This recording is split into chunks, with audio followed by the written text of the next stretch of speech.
Welcome back to another episode of Sips and Spirits, a podcast for those who love spirits of both the alcoholic and spectral kinds. I am one of your hosts, Chelsea. I'm her. What faces are you making? You're making faces. I'm watching you like, whoa. Wow. Our co-host, Eric. Oh my God. And we're married, if you couldn't tell. To each other. Yes. Oh. We're married to We each are other. a husband and wife duo Yes. running this podcast Hello. and barely holding our sanity together tonight. We're ready for some cocktails, right? Yeah, we are. A little disclaimer before we get started. We are not historians of any kind. Any facts or stories presented are from various sources, and we make no claims these tales are true. We just found to be spooky and interesting in their nature. We are not mixologists. However, we've created a special cocktail today inspired by our cryptid selection for this episode. But before we jump into that cryptid, we wanted to introduce a new little segment to kind of keep you guys up to date, because these cryptid episodes kind of get recorded much closer to the release date than some of our liquor episodes. Yes. It's a whole jumbling of jumbles. So welcome to this mini section called Happenings Behind the Bar. So what's been happening behind the bar? We had a very fun story. My mom was shopping for some liquor for our wedding anniversary, actually. I think my birthday too. At Total Wine, yeah, she was kind of gift shopping because we have your birthday, our anniversary, and then my birthday. And then our son's birthday. So it's Do we just get like a bottle boom, for that boom, too? boom, boom. That'd be awesome, I know. but Right? probably not. No. Does he get a bottle? But so she was talking to the person who was helping her, Oh. and a spirit came up, and she was like, "Oh man, that would be great for it sounds like something that my daughter and her husband would love to do for their podcast." And they do a spooky podcast with liquors that sound a little more on the scary side or spooky side. I can't remember. I wasn't there for the conversation. She was telling us this. And the attendant, the worker, was like, "Oh, really? That sounds like a podcast I listen to. I'm a big fan." And he like pulls out his phone and shows her our podcast. Well, that's And awesome. he's like, "I can't believe I met the mom." We are real people. So it was really exciting for us. Like, wow, there's actually people we don't know who are listening to our podcast. And not that far away either. Right, yeah. So the attendant who helped my mom, thank you so much. Yes. And it was such an exciting little story. And next time we swing by that store, we'll be sure to ask for you. We will. Yeah. What else do we do? You want to talk about Mackay? Mackay? Yeah. So, in the one, I guess a hometown, kind of the town next to my hometown where I grew up. And there we go. Last time we were there, two times ago we were there. We found that they had a tiki restaurant. We've never been to. I've never been to. Yeah, 2 months ago. 2 months ago, and I think it's somewhat kind of newish. Not Yeah. okay, newish to us, but like I don't know how long it's been there for. Well, but It hasn't been around too long, No. but so we came across it because we were just exploring the pier, and we came back and we're telling your mom Wow. about it. And And- she's like, hey, when next time you guys come, you guys can go and enjoy it. As a date kind of thing. It was kind of my birthday weekend, so it's like we kind of did it as a birthday / mostly anniversary kind of thing. Yeah, And whatnot. So we got a chance to explore it out. It was really cool.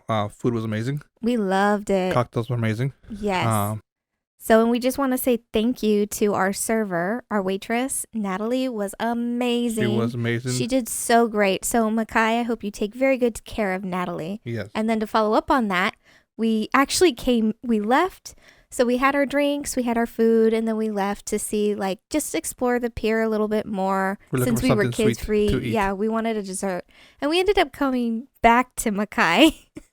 Nothing else seemed good enough to be enjoy. We wanted to have something We were looking for something like chocolatey. chocolate and stuff, but nothing around seemed like that good. So we went back. It's like, you know what? Let's go back. There's more cocktails we can try. They have a chocolate dessert. Let's check it out. Yeah. And we ended up sitting at the bar. We sat up at the bar and we enjoyed our cocktails and dessert. We ended up chatting up with the bartender, Tyrone. Yeah.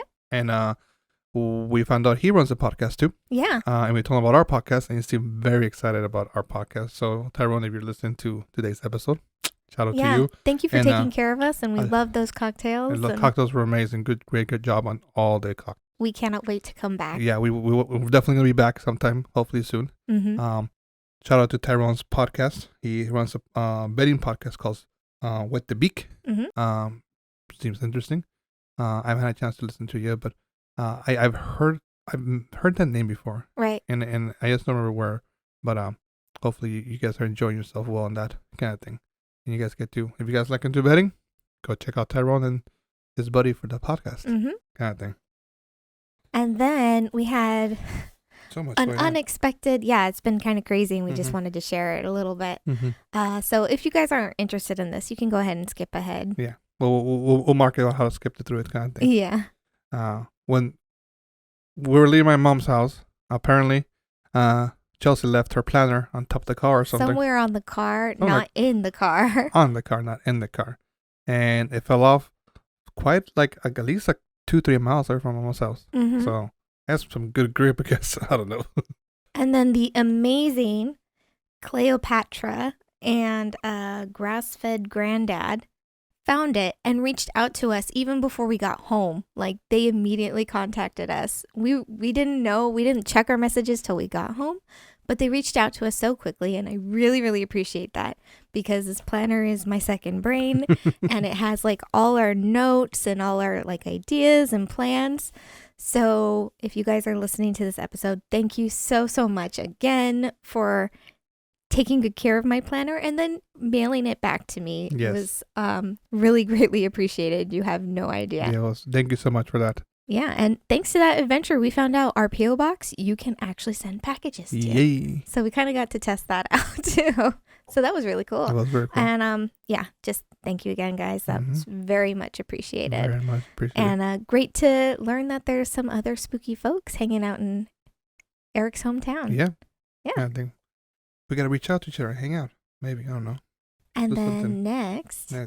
You can talk about You that. want me to talk about that? Yeah. Okay. Well, we have a second affiliate announcement. Yay. So I don't know if you guys have actually noticed our letterboard, our coffin-shaped letterboard in the background of our videos. Also on our Instagram, it's usually the thing that shows the name of the spirit or the cocktail that we're mixing. And the last few episodes, you'll have noticed we have a lovely new bar mat, which is also coffin-shaped. And they come from the same company, Nomu Dark. And they actually reached out to us and asked if we would be interested in offering a coupon code to our listeners.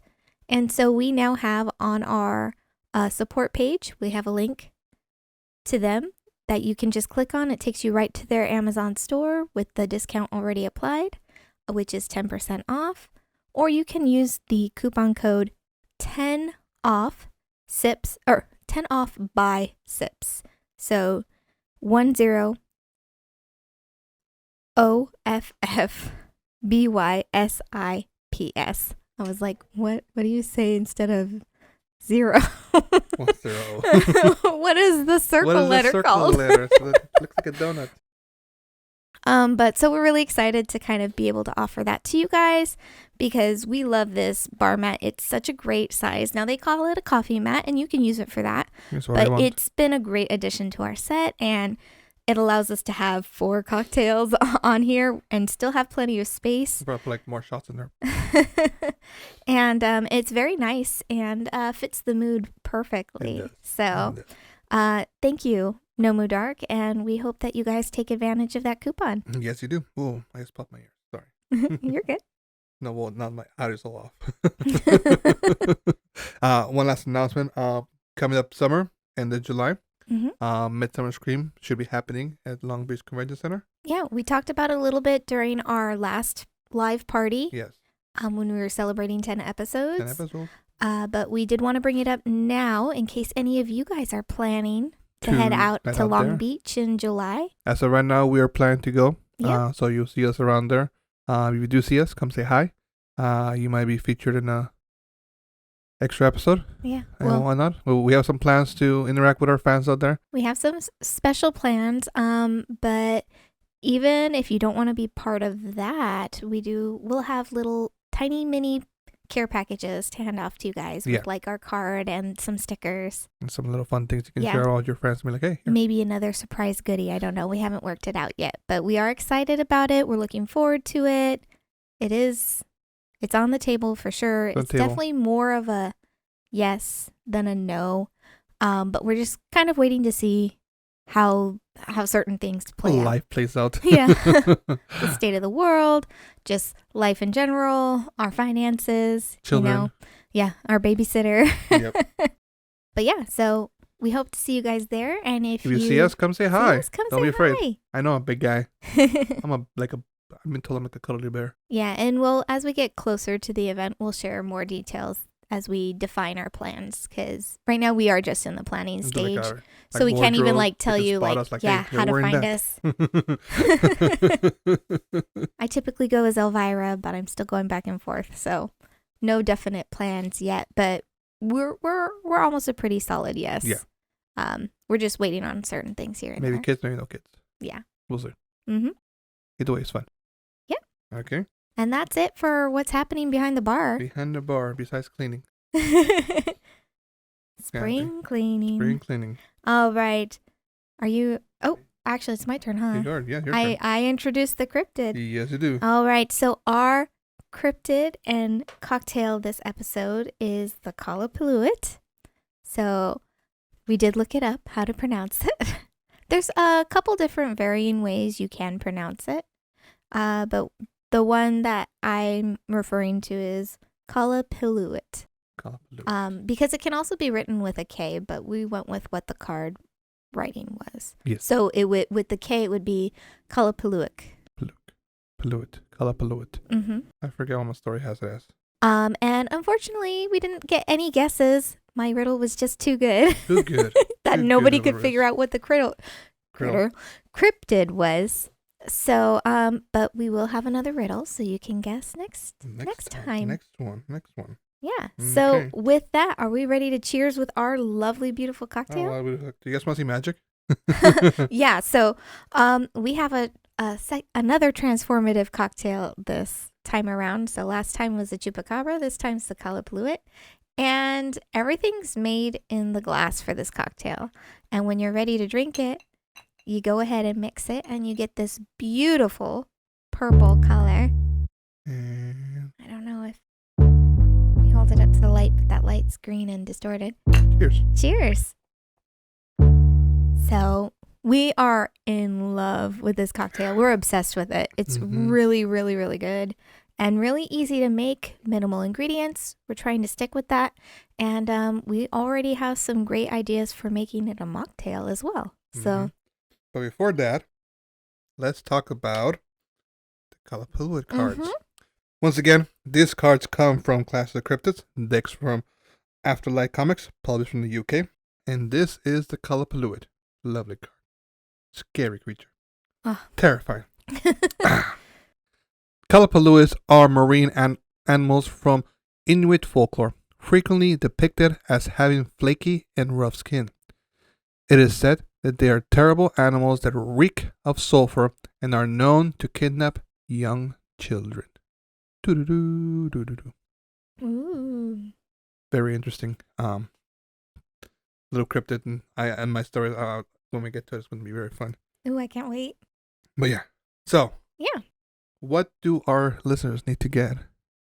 Okay, so for the shopping list for this cocktail is not too complicated. So you need 3/4 ounces of blueberry simple syrup, 1/4 ounce of blue curacao, half a lemon, or if you don't have a lemon, it's about 1/2 ounce to 3/4 ounce of lemon juice,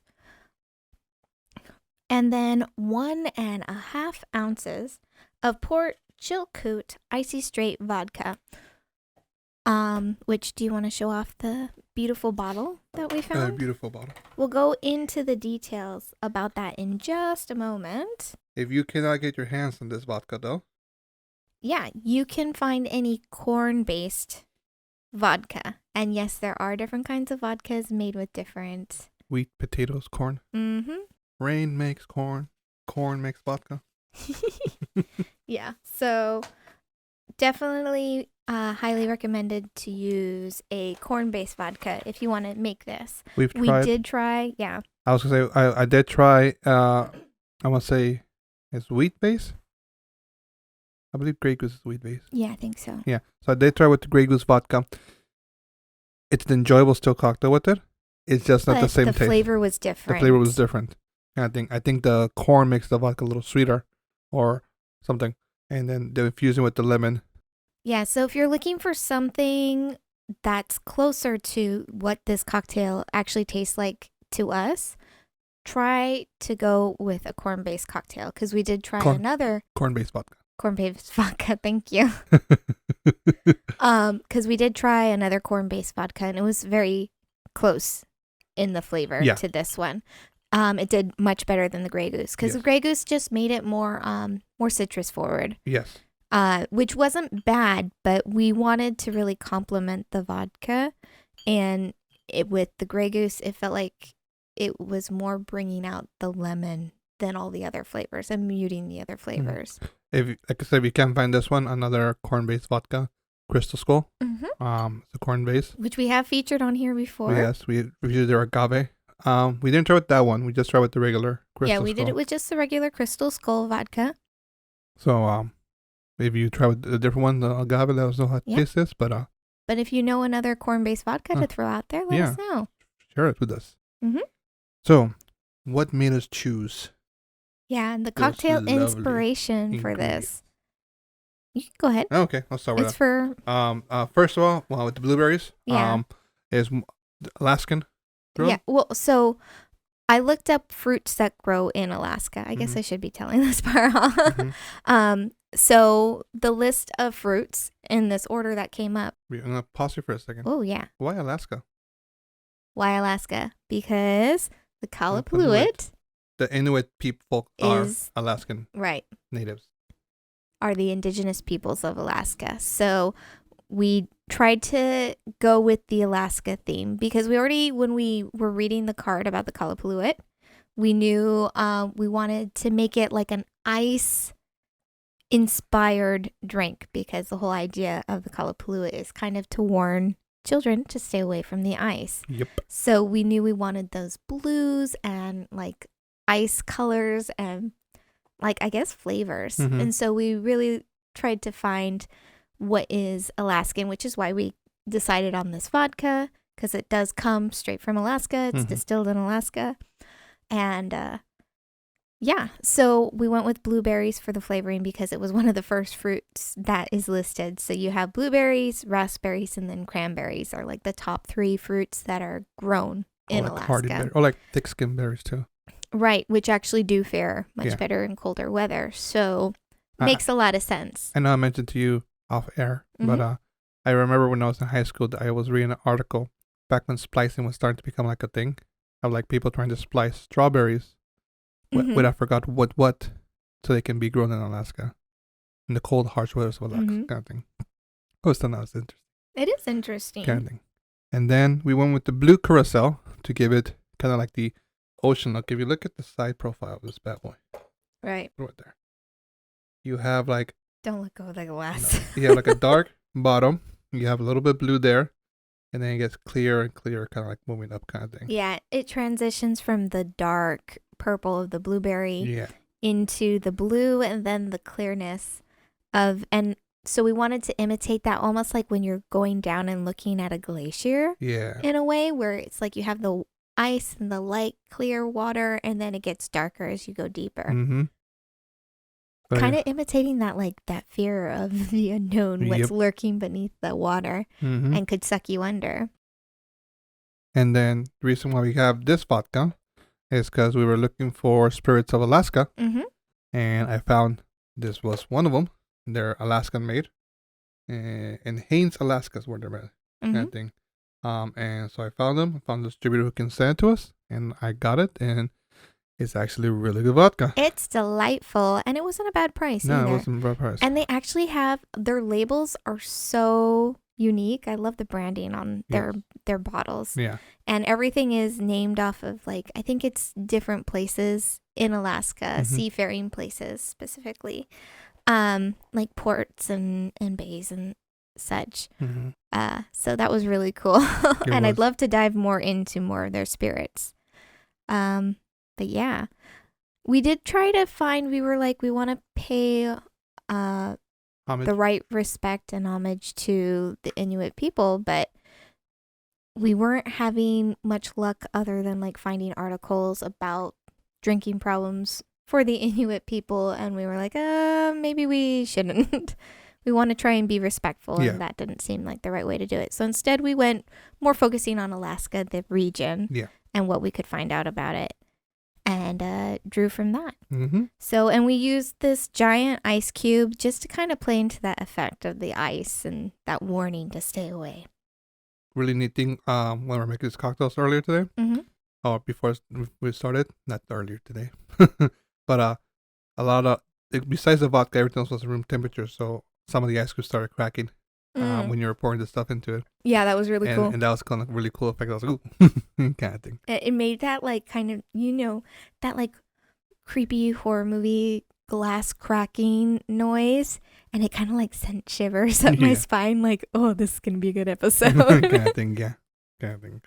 But yeah, so where can our lovely guests find this cocktail in case they forget? All right, so in case you can't remember, I'm reminding you that we do have a cocktails tab on our website where you can find all of these cocktails.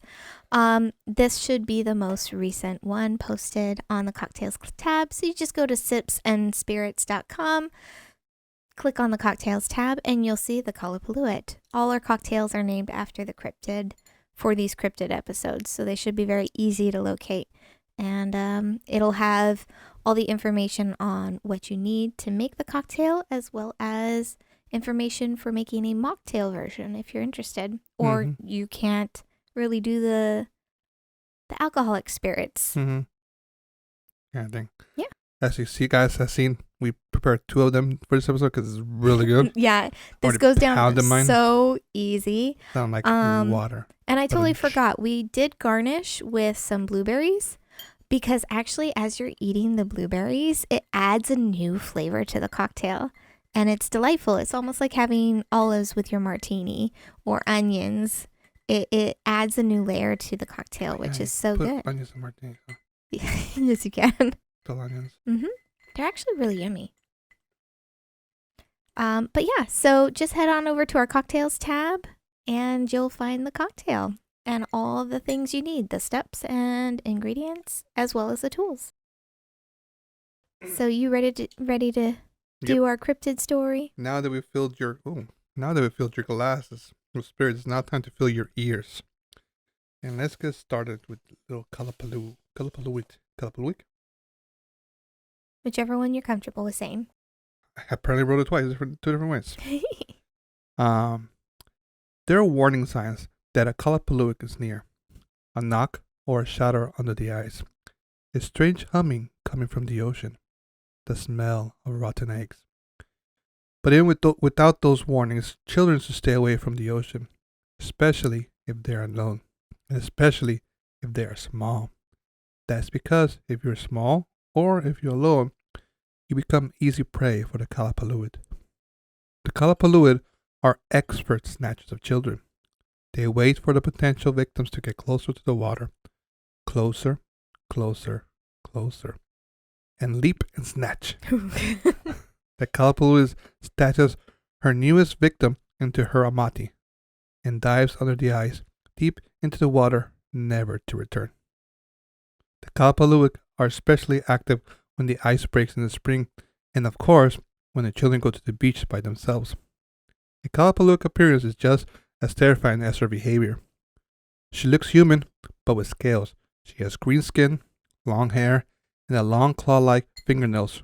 Her clothes, with a large pouch to carry the children in, are made of duck skin. Some say Qallupilluit will eat the children she finds. Others say she cannot have children, so she will raise the children as her own. Kind of thing. I mentioned... Where'd it go? Squirrel. Amati.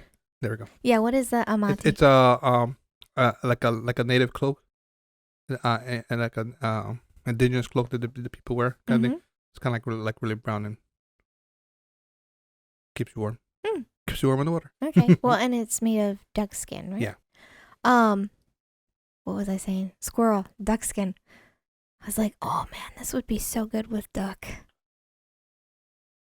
Next time, eat him with cocktails. Anyway, ready for the story? Yes. Okay, now lay it on me. But that was, that went into even more detail. Ooh. Once upon a time, there was a boy named Ilutak. He was 9 years old. He lived in Qallupilluit, a small village in the Arctic. His birthday was going to be on Monday. On Friday, Ilutak did not go to school. He went to play at the Hudson Bay Ice. When Ilutak got to the ice, he heard a sound. It sounded like water bubbles.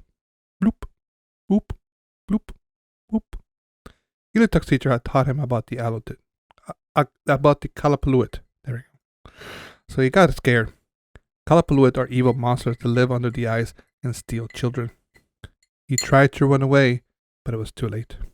The Qallupilluit put him in his pouch. Qallupilluit took Ilutak deep down to the bottom of the Hudson Bay. On the first day, Ilutak's skin became slimy and scaly like a fish. On the second day, his fingers and toes became webbed like a seal. On the third day, his eyes became glowing with demonic Qallupilluit magic. Ilutak had turned into one of them. A few months later, in the summer, he heard his old friends swimming and fishing in the water. He turned into a walrus to get a better look, but his friends tried to kill him with a harpoon. He quickly turned back into the Qallupilluit so they would not kill him, but they took one look at him and screamed. Ilutak went back down to the bottom of the Hudson Bay and never tried to see his friends again. All Ilutak wanted was to go back to school, but he could not walk on the ice without his scaly skin getting stuck.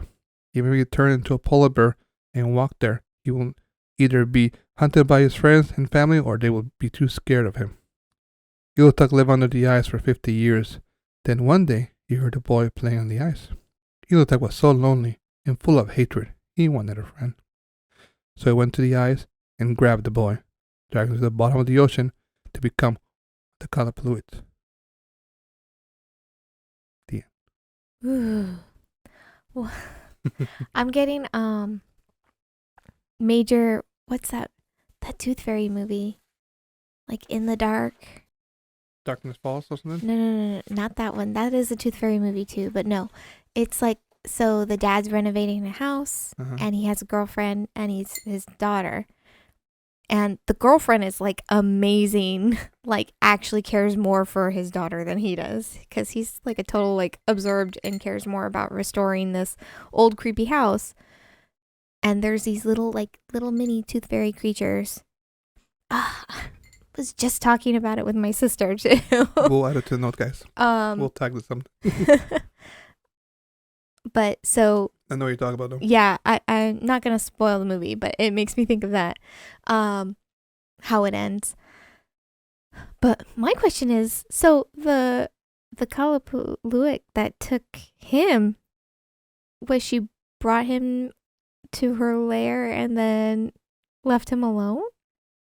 I don't know. Why didn't she care for him? I mean, they probably hung out for a little bit, and then and became assumingly it's like a repeating cycle. Yeah. Maybe it's like one of those things where like you bring them down and then you die, but your magic goes to them. You transfer the magic. This is a question I have. Like, it's one of the things that when I was looking for stories, they mentioned that Qallupilluits cannot have children, right? And so that's part of the reason why they kidnap children. Well, it almost makes me think of like La Llorona too, where she can't. She's looking for her children, so she takes other children to kind of make them be the bodies of her children, essentially. And there was another story that I found that I didn't. Not that I didn't like it. I just it was a little weird. It involved some person how trying to escape the Qallupilluit, or kind of from being snatched. And they kind of like tricked it into maybe it felt a little too fictional. It wasn't just too fictional, but it was just like, I don't know, the whole idea of like I get that this is something to like trick children to like behave and not be out on the ice when it's dangerous kind of thing. But like I don't know, I felt bad for Qallupilluit at the end of the story. I was like, no, I'm not cool with that. Oh, it sounds like my kind of like cheer for the bad guy story. Kind of thing. But no, like it was totally like interesting. Like the description say you smell sulfur. When it gets close, then you have that smell of rotten eggs. So that's kind of funny that you brought that up. Why? And it's just coincidental. But my mom made Easter eggs with our children today. And she made just some regular boiled eggs on the side and has them stored in the fridge just free in the air. So every time you open the fridge, which we needed to open a few times for some ingredients, you get the smell of hard-boiled egg. Hard-boiled / strong smell of egg. Don't worry about the knocking. Yeah. So I was like, well, I didn't know the smell of rotten eggs was... But isn't that connected with a lot of like, supernatural things?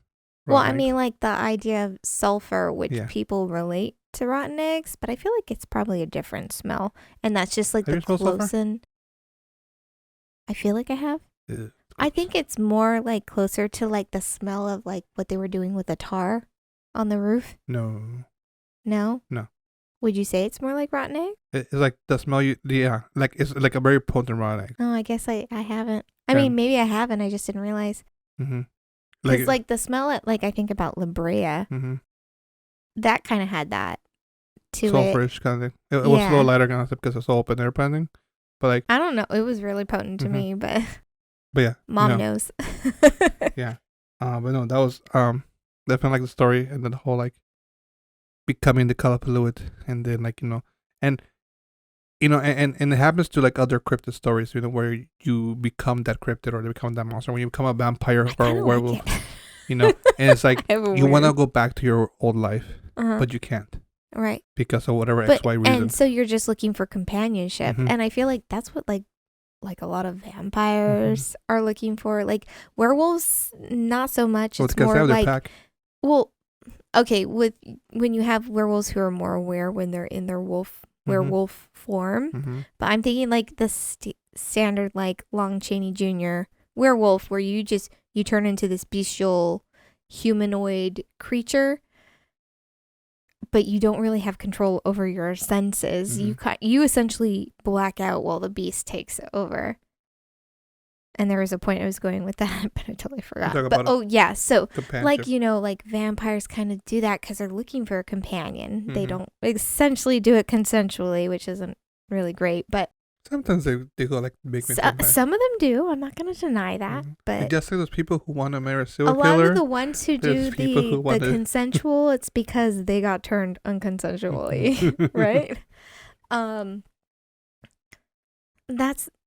That's another story. But I was just going in that whole like most you mentioned of these earlier, creatures who before about that La Llorona. She wants companionship. She wants her children. She just wants her children because she's filled with such remorse for what she did to her children. Because she was just so filled with rage. I mean, hell hath no fury, right? Yeah, you should save yourself because I know she's somewhere in here. Say what? I think she's somewhere in here. But it's that whole idea. They're lonely, and they're not even necessarily aware of the fact that their actions are harmful. And it's almost kind of heartbreaking in a way. It's like, I'll be your friend. But I feel but then it's like, but as a human, your life is so fleeting. So it's a blip on these creatures who are eternally tormented. Yeah. Right? So what better way to like guarantee you'll be my friend forever than to make you one of me, right? So there you went. Wow, this conversation went in a way I was not expecting tonight. I kind of like it. No, but yeah, it's like indigenous cryptids are kind of folklore. Is very interesting in the aspect of like. Most of them are meant to be there for like children tales kind of thing, warnings of like natural occurrences. Yeah, kind of thing. Like you instead of telling a child don't go to the ocean because you're gonna fall there and die kind of thing. It's like let's make something that will terrify you more to make you than just actual ice cracking.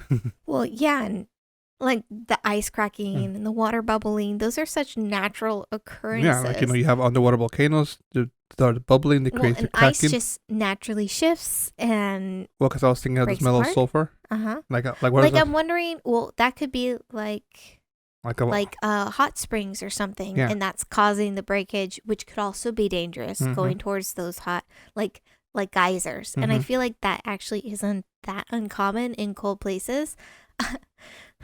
Not to be a total parent, but I think about there's an episode of I Octonauts was gonna say octonauts. where it's a place where it's always cold, Mm. but if it hits a certain temperature Mhm. where things start to thaw, it releases these sulfur springs that actually create geysers and set off that smell of sulfur. So it could be a warning to stay away from that water because it's really dangerous in regards to the temperature, Yes. right? Or also acidic, right? I think it was more on the danger of the acidity. And now, guys, science with drinking. We're nerds on many levels, So we or at least I am. we have a lot of different I love science. interests out there besides the spookiness. But no, it's definitely like like if you start looking at the different aspects of like what the warning signs are, it's like, okay, these are just they tell you these warning signs to prepare for this creature, but in reality, it's a warning signs to prepare yourself for Something more of a natural natural occurrence that occurrence like or like disaster. it's not necessarily like back then they knew how it happened or Mhm. whatnot, but it's something they knew that it happened before that kind of thing. So I think that's kind of cool. Well, and especially when you get into the indigenous cultures where there's so much tied into just being in tune with nature, Yeah. right? It's almost like a fanciful way of storytelling about nature's natural actions. Mhm. So it's cool and it's so fascinating. Yeah. And this is why we have this podcast. Exactly, kind of thing, because it's not just scary, but it's also like cultural, like There's a lot of cultural aspects. There's a lot of scientific aspects You that know? actually play into this stuff. Yeah. And natural occurrences Mm-hmm. that even today there's so many scientists who they know it happens. They can explain why it happens, but they don't understand what causes it, kind Yeah. of thing, you know? There's still things out in the world that we don't know why they do certain things. Right. And there's also still places in the world that are not been explored. Exactly. We don't know what's hiding down there. So, like Qallupilluit real, Who Just knows? down in the deeps, waiting for his chance to come back out. Anyway. I think that wraps up story time. Yes, it Yeah. does. Ooh, that's so good. I got all these shivers, like on different levels. Like that was spooky and creepy, but also like exciting because we got to get like a little science nerdy, I know. but also like talk about cultures, which are always so fascinating. And I think this is one of the main reasons why we wanted to do this podcast, because we want to learn We want to learn. about other cultures. We find the idea of cryptids so interesting. Just the ideas of storytelling for horror stories are so interesting, because what's scary for some people is different for other people, kind of thing. Well, and I feel like we have such different backgrounds growing up Mhm. on our own, with our own cultural like inheritances, Mhm. right? You have a strong Mexican, Hispanic background with all those kinds of folklores and Mhm. stories. I've got Irish and Greek, which are very different, but also I've grown up with both of those kinds of storytellings Yeah. and mythologies and lores. So it's it's always been a fascination for me. And I was like, yes, Mhm. I didn't pick my husband, he picked me. But I lucked out because Destiny I picked got us. someone who was also as equally interested in all, like, not just our cultural heritages, because we were like, well, what about like the Egyptian Mhm. folklores and myths Yeah. and this and that, like, and like the Norse. There we go. I There was you like, go. what are the Vikings? And it's something that I've been reaching out to, like, my coworkers and asking them, because I work at a very diverse Mhm. place with people from all over the world, or there's a lot of different cultures, kind of thing. And I asked, and I've been like, asking, like, hey, like, they don't know how to do a podcast yet, but I'm just curious. I want to learn. I Hopefully like we never know. right. I like to learn about these things, and like I'll ask them, and they'll be like, oh no, there isn't, and then they'll sit there and be like, no, wait a minute. Like literally the last teacher I asked, or the last person I asked, is I asked them, like, no, I don't have anything. They left the room and then came back and like, wait a minute, I have a story. Every culture has a boogeyman, right? Everybody has their own creepy stories, kind of thing. Yeah. So, and it's so cool. And I do feel like spooky brings people together. It does. We've said it before, but it's like, you just need one person to bring up, like, I had this one weird experience that I questioned, was the supernatural real? And then everyone else has a spooky story to add to that. And that's what I love when we get into the Halloween season and the horror discussions, because you kind of get to delve into that, because everyone, even if you're a skeptic and you don't believe in the ghosts or the supernatural or whatever it is, you still have an unsettling story to share. There's very few things about Victorian era that I wish I can be part of. And one of them is Christmas. Oh, that would be so Just cool. sitting around and telling scary stories. Christmas was their Halloween. It would be amazing. Also, working They have some good scary stories too. Working at like a shipyard would be awesome too. Just take the grease monkey at the shipyard.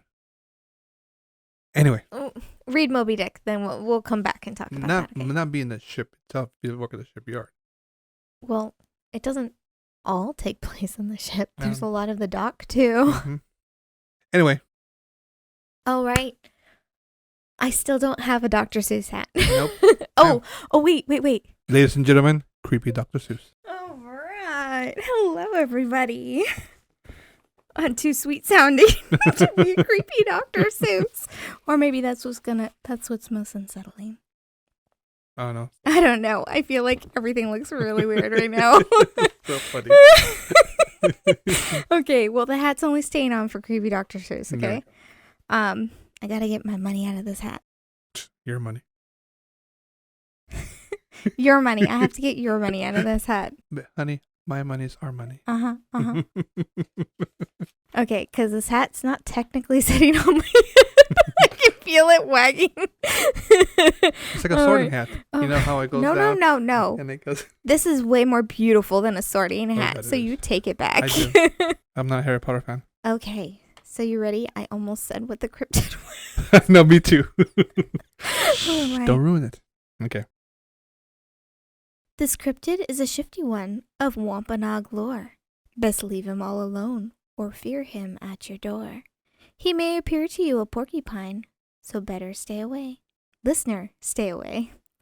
Should you go and bother him, he will come for you someday. Huh. Mm-hmm. I like it. I told you this was challenging to do. Yep. Another indigenous... Oop, another indigenous... Your hair is so busy. Leave me alone. We would dive into another indigenous folklore, which is all, like I said, very interesting. The Wampanoag. You know, and you know, when you think about like old cultures, you know, indigenous cultures, they all have some interesting stories before they got, you know, conquered. What do you want to call it? Kind of thing. But yeah, you know, like even the Aztecs have like their, you know, the Aztecs and Mayan and Olmec and El Incas have their really interesting. I wonder if we have any Aztec or Mayan cryptids in that deck. I don't know. And just in case you guys are wondering, it's pure coincidence that we have two indigenous cryptids in a row.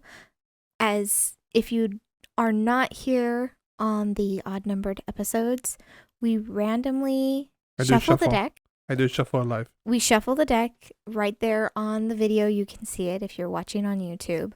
And then we pull a card, and that card is what we do for the next episode. We don't go, not feeling this one, or, oh, we just did a cryptid like this. Yeah, no, whatever comes up. Whatever's up, comes up. That's what's up. That's kind of our challenge for ourselves, is we get this cryptid and then we make a cocktail for it. Mm-hmm. And I do think it's kind of funny. It's like, we get like back and forth, where it's like, oh, we've got so many ideas for this. Like, we pulled the Qallupilluit and we were like, okay, we have a good, like, concrete idea of how we want to pull this off. How to make it happen. We just needed to work out the logistics of it.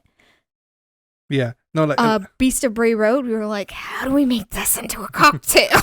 No, it's gonna be interesting. And that's the same how we're feeling for the next one. Because Chupacabra, we were like, okay, we got this idea, this idea. We're good. We just got to try some things out, and then it's kind of come together. But you know, I feel like the reason that was the case for Chupacabra versus the other ones so far. Like this one, when we first pulled it, we were like, I have no idea what this is. I think we were just so hooked up on the name. We were like, we can't even pronounce it. Yeah. What are we gonna do? I think with Chupacabra and something, if we ever want something else like this, it's going to be something that we're familiar with, makes it easier to be like, okay, we have ideas for it now. Yeah. But everything else we've had to research beforehand and be like, okay, let's find out about it. Let's find out where it's from. Let's find out what the area has, and then go from there, kind of thing. And so I think that's why it makes it, a little like challenging for us at times. Kind of like this next cryptid. Right. We have some ideas brewing together. Now we have some ideas, but we've been stewing on it for a while. Yeah. So since when we recorded, it's like I'm not 100% sure on this, but we're doing our research. We're like checking stuff around. We're seeing if we know anybody from where this creature's from, and be like, hey, what can you tell us, kind of thing. Yeah. But yeah. Yeah.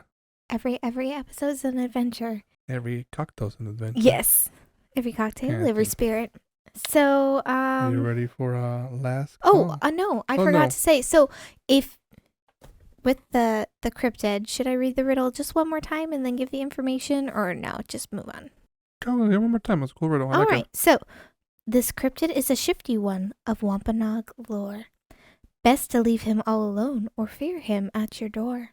He may appear to you a porcupine, so listener, stay away. Should you go and bother him, he will come for you one day. I can't read it right each time. Nope. I still mess up one word or two. It's like, but anyway. So you can guess what this cryptid is going to be. If you're like, oh my god, I know what that is. Because apparently it's a very popular cryptid in a specific area. It's been spotted around a bunch of different areas, but there's one prominent area that it's kind of been spotted in, and the Wampanoag should be a big clue. Just to kind of help you guys along. You just have to look up Wampanoag and see where their I don't know where they're from. area is. Off the top of my head. No, well, I'm just saying. I was thinking Thanksgiving, but that's Wampanoag. I'm like, wait, no. No. Just use that as a clue, is my hint for you guys. Wampanoag. And if you think you know what the cryptid is, we post this little soundbite of the riddle on our Instagram, so you can leave a comment there. I also post it in our stories, and you can leave a comment there. If you're too lazy to do it on the post, I put it in the stories. If you're just a story clicker, that's perfectly fine. If you're not comfortable with hanging out on Instagram, you can leave your guess on our website. You can leave comments on our show notes. So you just go to this episode, click it, and then type in your comment. Or if you're not comfortable even going to the website, which is perfectly fine, I totally understand, you can email us your guess at contact@sips.n, the letter N, spirits, that's multiple spirits.com. So contact@sipsandspirits.com. You can email us your guess for next episode, what the crypt is going to be, and we'll shout out your name on the episode. We got what, 4 weeks? 2 weeks. Wait, no, yeah, you're right. 4 weeks. 4 weeks. So you get a month to kind of figure it out, and Nancy drew this, okay? Okay, if you're not a Nancy Drew, you can Hardy Boys it. Oh, I was thinking like Sherlock. Sherlock's boring.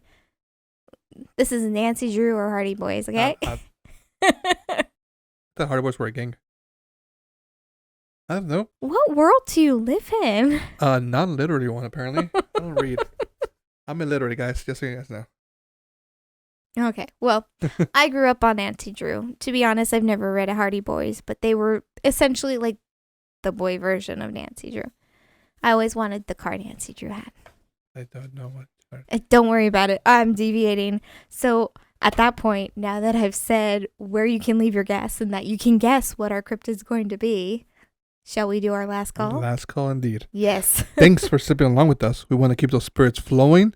So please be sure to show your support by reviewing and subscribing to our podcast. If you enjoy the show, be sure to share with others.